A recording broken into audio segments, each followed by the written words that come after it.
Thank you, Chairman. I'm not on the planning committee, so unfortunately I cannot vote.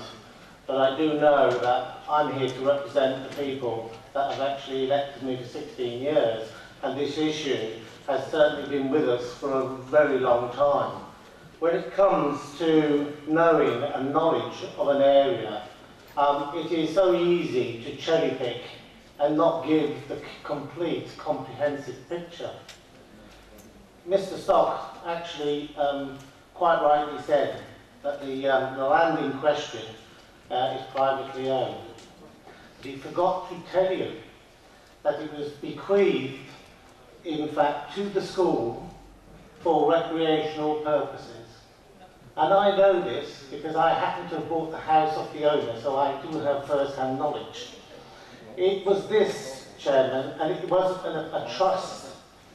And really this is about integrity, it is about sustainability, and this sustainability is being threatened by an easy sale in order to achieve a greater objective. It is not fair for the people who actually use that field. There are many children who actually use that field. If it was so private, why hasn't the actual fence been preserved? And why is it almost non-existent? Chairman, it's because the people of that area sorely need green space, and their children have needed it for decades, and they have used it, and the school has given the blessing. And they've given it because they haven't kept the fence up. It has deteriorated over 30 years. And so therefore, Chairman, there is a question about the actual legality of removing something that has actually had common usage for such a long period of time. And this needs to be taken into consideration, Chairman, because we need to see the big picture. And it is quite wrong of anyone not to do that in such an important issue, because transparency is what the people want. That is what we should be actually given. They are fed up of just giving half a story, and tonight is an opportunity to start to put that right. And Chairman, because it talks about associated buildings and the connection with the actual Arts and Essex School, there is an issue of credibility with regard to some of the evidence that was actually given. The long-term strategic plan, or planning, by the Director of Education is flawed. Who was it that actually earmarked Patmore Close many years ago as a suitable site for an alternative school? Guess who? Herts County Council. Somehow it seems quite expedient, Chairman, that in fact now is the time to actually say it is inappropriate. What credibility? Chairman, the preservation of these fields is essential, and I hope that the committee take into account what the local people feel and have they actually used for many years, and let's hope we can do that for many years to come.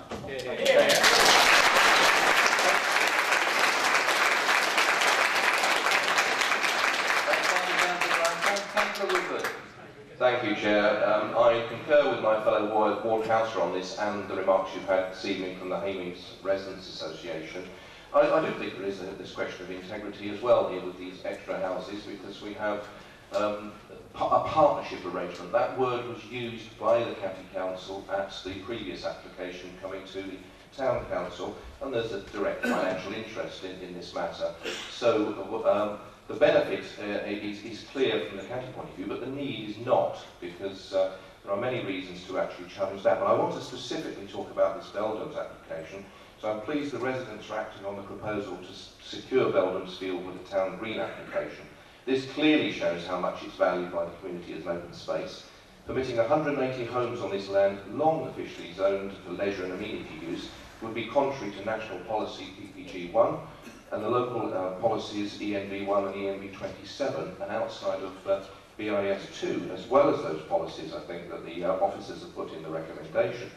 But may I specifically refer you to the supplementary planning document of East Herts District Council, and it shocks me to see that Stortford is below the requirements for accessible open space, with a deficit of 16.2 hectares of parks and public gardens, the highest deficit in East Herts, and it's down 4.09 hectares on amenity green space, by far the highest deficit in the district. And we're down 1.9 hectares in open space provision to children. This valued space is now little used by the school, but greatly, and for years, as has been said by my ward colleague, used by the community, free and unfettered, and must not be sealed off from the people. Development here would also have a major and detrimental effect on the quality of life for local residents and add to the traffic hazards already experienced by residents specifically in Linkside, Haymeads and Hallingbury roads. The long overdue work, as featured in today's Observer, soon to start at the Nags Head Junction, also takes no account of the further 180 homes using this congested junction. If the cars from this development were to head into town from either the Nags Head or Belden's Lane directions, there would be a worsening also of the air quality management area at Hockerell, and the traffic issues reported on the front page of a previous Observer, when we were advised that the County Council will not see us get a proper and urgently needed southern bypass for a generation. They are also proposing to slash 25 million off of the school transport budget, which means there will clearly be even more cars using those road accesses. So I do urge the committee to support the recommendations to reject this application. Thank you.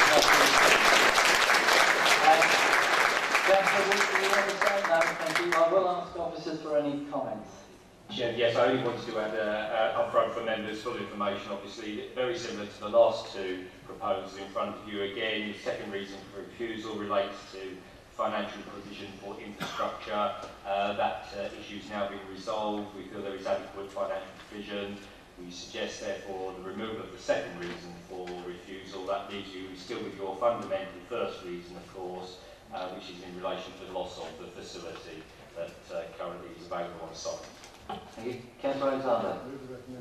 I've got that proposed and seconded by Councillor Bolton. Those in favour of the officer's recommendation? And none against. Thank you. That is as of the order papers, members. Thank you. Now moving on to item 4E, the proposed residential development of up to 165 dwellings and alterations to the existing Patmore Close access plus related internal access roads, landscaping and open space areas that land to the south of Haddon Road. No officers' comments? Do you approve the recommendation, members? Those in favour? 11 and none against. Thank you. That is as of the order paper.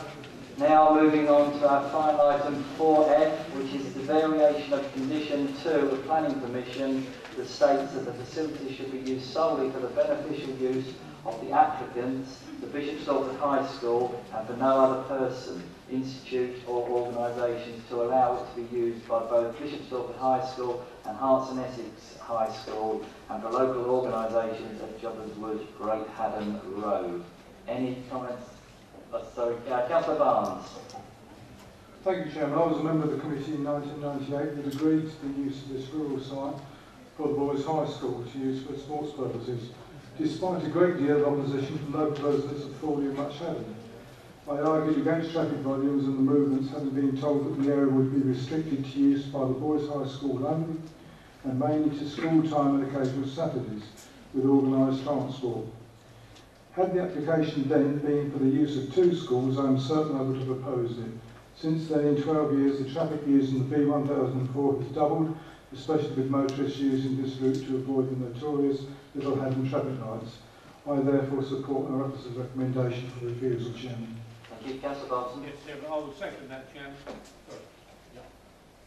Right, I will second that, Chairman. The problem I have with this, if it was just the two schools, I might even consider it. But all other organisations just opens the floodgate for them to let it off to anybody. And that's not what that Greenbelt piece of land was for. Okay, thank you. That's been proposed. Councillor Gilbert. Well, all I was going to do, Chairman, is support what Councillor Bond said. I was also on the committee then, and there was a lot initially of opposition to this. And in fact, there was only with great difficulty got through, and there were all sorts of restrictions. And it's pretty certain that if this got to be used by the people, they'd suddenly want floodlights on it. And that was certainly going to be popular in the middle of the country. So I'm fully in favour of the recommendation. Thank you, Councillor Gilbert. So that's been proposed and seconded that we accept the officer's recommendations. Those in favour? 11 and none against. Thank you. That is accepted. That moves us on to item 5, urgent business. I have no urgent business. Can I thank all members for attending and their participation in the debate. Can I thank all members of the public for being so patient and listening to the debate, and thank you all very much, and I close this meeting at 10:01. Thank you, members.